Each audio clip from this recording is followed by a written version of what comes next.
브렉시트가 결정된 지 이제 열흘. 유럽을 비롯한 세계 경제는 안개 속을 걷고 있습니다.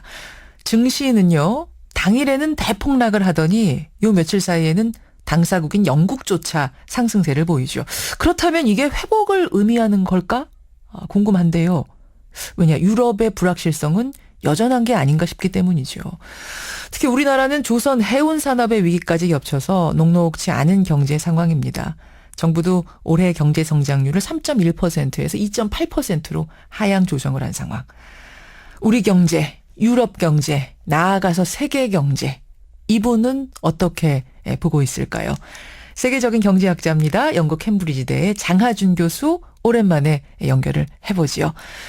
장하준 교수님 안녕하세요. 예, 안녕하세요. 지금도 영국에 계시는 거죠? 예, 그렇습니다. 예. 아니, 지금 영국 분위기는 어떻습니까? 한마디로 좀 엉망진창이죠. 특히 이제 잔류 쪽으로 투표했던 사람들이 이제 젊은 세대들이 시위 같은 것도 많이 하고, 또 이제 탈퇴 투표했던 사람들도 그 중에 일부는 이제 탈퇴 결과가 나오니까 막 노골적으로 이제 이민자들한테 너희 집으로 가라 하면서 욕하고 폭행하고 그 이민자들 모이는데 막 욕하는 낙서 같은 거 하고 굉장히 혼란스러운 상태입니다. 한마디로 표현해 주셨네요. 엉망진창이다. 예. 아니 그 유럽에서 보시기에는 지금 그리스나 포르투갈처럼 유럽연합에 대해서 불만이 많았던 국가들, 이런 그렇죠. 국가들에서 또 다른 엑시트, 즉 EU 탈퇴가 이어지지는 않을까요? 글쎄, 처음에는 그런 말도 많이 나왔는데, 예. 이게 그 영국이 워낙 이렇게 막 혼란에 빠지고 이러다 보니까, 도리어 이제 그런 쪽 얘기하는 사람들이 쑥 들어간 것 같아요. 그래서 도리어 그 나라, 그 다른 국민들이 저거 봐라, 저 잘못하면 저렇게 되는데. 그런 분위기로. 그래서 도리어 그 얘기는 쑥 들어가는 것 같고, 일부에서 이제 추측하는 거는 그런 얘기가 더 들어가도록 유럽연합에서는 이제 영국 그 탈퇴 조건 협약할 때 굉장히 빡빡하게 할 거다. 그래가지고 다른 나라들에서 겁먹어가지고 못 나가게 그런 얘기도 있습니다. 그럴 수 있겠네. 영국 봐라. 나가면 저렇게 고생이다라는 거를 보여주기 그렇죠. 위해서라도. 나가면 고생이다 그런 얘기죠. 알겠습니다. 그런 분위기. 이런 분위기라면 그럼 우리 이제 경제 얘기를 해봐야 될 텐데요. 예. 도대체 세계 경제는 어디로 갈 것인가? 사실은 아무도 가보지 않은 길이기 때문에, 그 불확실한 길이기 때문에 상당히 겁을 먹고 첫날 둘째 날 대폭락을 했습니다만, 지금 일단 증시로 볼 때는 우리 증시는 2000선을 회복했고요. 당사국인 영국도 회복세를 보이고 있고, 이거를 어떻게 안정으로 봐도 되나요? 어떻게 보세요? 글쎄 그렇게 볼 수는 없죠. 왜냐하면은 그 단기적으로 그렇게 증시가 올랐다 내렸다 일이 일비할 수는 없는 게, 거기로 들어간 돈이 또 어딘가에서 또 나온 걸 거 아니에요. 그렇죠. 한국 증시로 흘러 들어오면 예를 들어 그런 게 브라질이나 이런 나라에서 빠지는 걸 수도 있다고요. 맞아요. 그 유럽에 있는 불안했던 돈들이 아시아 증권 시장으로 몰려들고 있다. 이런 그렇죠. 얘기도. 예. 그러니까 예를 들어 값이 많이 떨어졌으니까 좀 사놓는 게 낫겠다 해가지고 영국으로 들어온다 이러면 결국 다른 데서 돈이 나오는 건데. 그렇죠. 그런 돈이 예를 들어 브라질이나 이런 식으로 요즘 경제가 불안한 데서 나와가지고. 그런 데가 이제 그 경제 위기를 겪게 되면 그게 또 그 옛날에 아시아 금융위기가 전 세계로 퍼졌던 것처럼 또 퍼질 수도 있거든요. 예, 그리고 특히 이제 영국 같은 경우에는 지금 말하자면은 EU하고 이혼을 하겠다 이제 선언을 했는데. 그렇죠. 이제 이혼을 하면 재산 분할하고 그런 소송을 하는 기간이 지금 이제 그 정식으로 통보한 후에 2년 동안 기간이 있거든요. 그게 다 끝나 봐야 이제 어떻게 될지 아는 거고. 그리고 그 영국이 그렇게 되면서 그 영향이 세계적으로 어떻게 장기적으로 미칠지는 그 이후에도 또 몇 년이 더 흘러야 되는 거 아닙니까? 그렇군요. 큰 그림을 그럼 어떻게 보세요? 장기적인 큰 그림. 혹자는 예전에 세계 경제 대공황 때처럼 장기 침체 국면으로 온 세계가 빠져드는 건 아니냐 이런 이야기도 하고요. 아니 이미 그렇게 되고 있는 거죠. 왜냐하면은 지금 2008년 금융위기 이후에 독일, 미국 이렇게 몇 나라 빼고 대부분의 선진국들이 아직도 그 위기 이전의 경제 그 소득 수준을 회복하지 못했거든요. 지금 아주 간단한 숫자를 들어서 말씀을 드리면, 그러니까 그 일본이 잃어버린 20년 1990년대부터 한 2010년까지 잃어버린 20년 얘기했잖아요. 그렇죠. 잃어버린 20년. 그때 1인당 경제 성장률이 1인당 기준으로도 연 1%였어요. 아, 성장률이. 근데 미국이 지난 8년 동안 경제 성장률이 연평균 0.4%입니다. 와, 이건 뭐 거의 멈춰 있는 거네요. 그럼요. 예. 그러니까 이 일본의 잃어버린 20년보다도 못한 게 지금 이제 8년이 됐는데 예. 이게 뭐 지금 또 이런 브렉시트 충격까지 받고 이러면 이게 10년이 되는 거는 뭐 확실할 거고 예. 15년, 20년이 되면은 뭐 대공황 때처럼 뭐 실업률이 뭐 30% 이렇게는 안 되지만 예. 굉장히 그 경제 침체가 장기화된다는 얘기죠. 그러면 이게 예전에 뭐 대공황까지는 아니더라도 소공황, 중공황으로는 접어들었다고 보시는 거예요? 그렇죠. 뭐 중공황이라고는 얘기해야죠. 사실 중공황. 그 1929년 대공황 이후에 가장 그 큰 그 경제 위기니까요. 그렇게 보시는군요. 회복세가 더 둔화된 소공황, 그렇죠. 예. 중공황까지 접어들었다라고 지금 큰 예. 그림을 보고 계시는 거예요. 우리 정부는 일단 경제 대책으로 추경을 속도감 있게 추진하겠다 이런 방침 내놨습니다. 돈을 좀 풀자는 거죠, 시중에. 예. 이 방향은 맞습니까? 글쎄 뭐 경제가 안 좋을 때는 정부가 일단 돈을 푸는 게 중요한 거죠. 근데 이제 그런 걸 하면서 그동안에 이제 뭐 그 자꾸 투자도 하고 연구 개발도 해가지고 신산업도 개발하고 생산성도 높이고 해야 되는 건데 이제 그거를 얼마나 잘하느냐에 따라 달린 거죠. 그러니까 지금 우리나라 그 조선 산업 그 문제에서 볼 수 있듯이 지금 한 지난 20여 년 동안 예.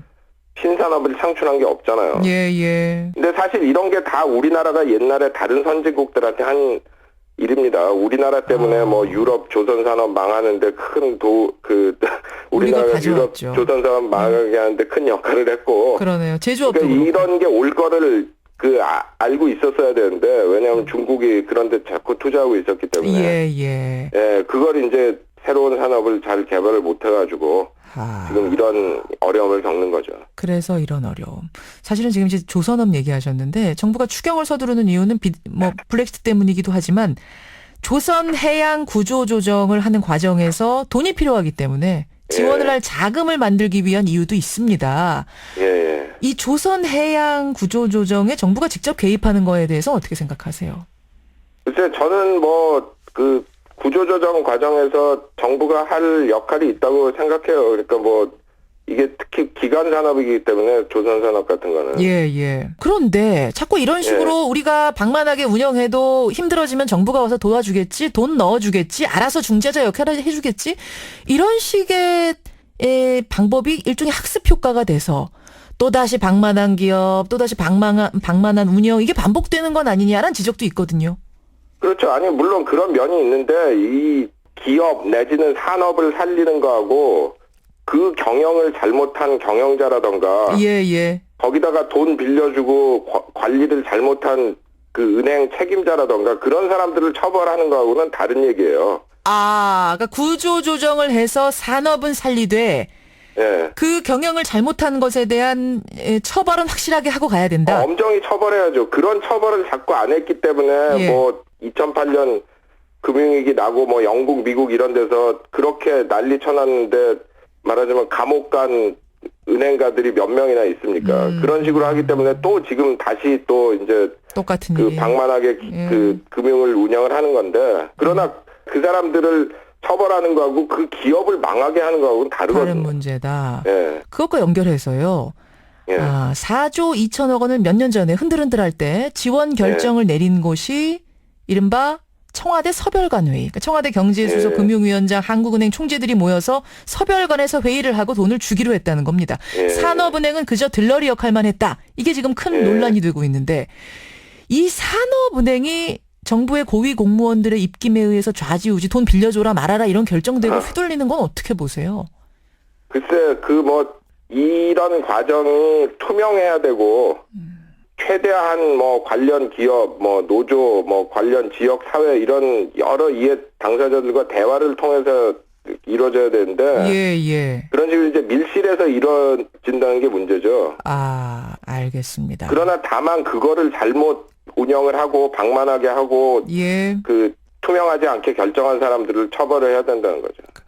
아니 우리 경제를 바깥에서 이렇게 바라보시면 지금 영국에 쭉 살고 계시는 건데 바깥에서 바라보면서 예, 그러니까 지금 이제 있던 것들을 잘하고는 있지만 점점 먹히는 거 아니에요. 그렇죠. 중국이 뭐 조선산업은 추격하고. 이미 뭐 휘청휘청할 정도까지 됐고 휴대폰 같은 것도 지금 이미 하급 시장에서는 예. 중국 업체들한테 많이 먹혔어요. 이 외국에서 맞습니다. 이렇게 그 선전하는 거라던가 뭐 예를 들어 뭐 제가 남미나 아프리카 같은 데 출장을 갔을 때 예. 그 전화 파는 그 가게 같은 걸 본다거나 길에 붙어 있는 광고 같은 걸 본다거나 하면은 예. 한 2, 3년 전하고만 비교해도 화웨이라던가 이런 중국 기업들이 엄청나게 잠식을 했습니다. 아니, 근데 말씀 듣다 보니까 우리도 창조 경제가 캐치프레이즈 아니었습니까? 창조 경제 하자. 그게 잘 됐으면은 지금쯤 뭔가 결실이 나왔어야 되는데. 글쎄, 뭐, 나름대로 또 뭐 한 게 있겠죠. 근데 뭐, 그렇게 눈에 크게 띄는 게 없으니까. 근데 제가 보기에는 최근에 했던 그 창조 경제의 문제는 이게 그냥 그 서비스 업종을 이렇게 창조 경제하고 이렇게 동일시하는 잘못된 시각에서 그 디자인됐기 때문에 제조업을 너무 소홀히 했어요. 그러니까 제조업이라는 것도 창조가 없는 게 아닙니다. 꼭 뭐 무슨 뭐 예술, 영화, 무슨 이런 거가만 창조가 아니거든요. 아하. 예를 들면 K-팝, 뭐 한류 드라마 이런 것들 그렇죠. 계속 우리가 이제 뭐 선전을 했는데 그것만은 아니었는데 좀 창조 경제라는 개념 자체가 제조업 분야라든지 다른 기술을 개발하는 데는 소홀했던 건 아니냐 이런 걱정. 네, 뭐 이런 그런 생각이 걱정이 좀 있죠. 네. 든다는 말씀. 박근혜 대통령 취임 3년 반 됐습니다. 그 경제 정책은 어떻게 평가하세요? 글쎄 뭐 신산업 육성이라던가 혁신 촉진 뭐 또 필요한 경우에는 산업 구조조정 이런 것들에 대해서 너무 소홀했던 것 같아요. 그러니까 이게 뭐 자꾸 또 정부가 또 적절하게 이 산업 정책 쓰고 그런 게 뭐 개입주의다 뭐 반시장주의다 해가지고 자꾸 안 쓰는 게 좋다 뭐 이런 분위기가 있어가지고 예, 그런 걸 자꾸 소홀히 하다 보니까 뭐 박근혜 정부도 그런 문제들이 중요하다 그런 인식이 좀 있는 것 같고 이제 거기에 대해서 뭔가 액션을 취하기 시작하는 것 같은데 그런 쪽으로 좀 초점을 다시 맞춰가지고 앞으로 우리나라 20, 30년 후에 뭐 먹고 살 건가 그거에 대한 대비를 미리미리 해야 된다고 생각합니다. 한 가지만 좀 더 여쭙죠. 사실 지금 이제 추경의 금리 인하까지 더해지면서 돈이 자꾸 부동산으로만 몰립니다. 강남의 재건축 그렇죠. 아파트들은 뭐 평당 5천, 6천, 천정부지로 값이 오르고 이건 이대로 괜찮겠습니까? 그러니까 그게 이제 그 돈이 나오면 사람들이 뭐 어디다 집어넣겠어요. 그냥 우선 쉬운 게 부동산이니까 이제 자꾸 그런 데로 들어가는 거죠. 그러니까 지금 뭐 전 세계에 부동산 거품이 끼어 있습니다. 그러니까 특히 뭐 그 무조건 그 양적 완화다 이런 식으로 해가지고 무조건 돈만 풀어가지고 예, 그 돈들이 뭐 세계적으로 돌아다니면서 뭐 런던 부동산 시장에 거품 일으키고 뭐 그렇죠. 브라질 주식 시장에 거품 일으켰다가 빠져나오고 뭐 이런 식으로 하면서 지금 세계에 지금 사방에 거품이 끼어 있어서요. 사방에 끼어 있어요. 터질 수도 있습니까? 그러니까 그럼 이런 불확실한 상황 속에서 세계 중공황이라고 하는 이런 상황 속에서 그 버블이 터질 수도 있습니까? 그렇죠. 이제 그렇게 되면 더 큰일이 나겠죠. 허허. 우리나라 부동산에도 분명 그 거품들이 끼어 있는 거고요. 그래서 그 대략 보면은 그런 상황이죠, 우리나라도. 신성장 동력은 없이 돈은 계속 풀고 이 돈 갈 곳 없는 돈은 부동산으로만 몰리고 이 버블은 계속 비정상적으로 커지고 이런 상황들을 우리가 주의해야 된다는 말씀. 알겠습니다. 장하준 교수님. 좀 멀리 계시지만 자주 좀 이렇게 멀리서 바라보는 세계 경제 상황들 알려주셨으면 좋겠어요. 예, 오늘 귀한 소식 고맙습니다. 감사합니다. 감사합니다. 세계 경제 전문가입니다. 영국 캠브리지대 장하준 교수 만났습니다.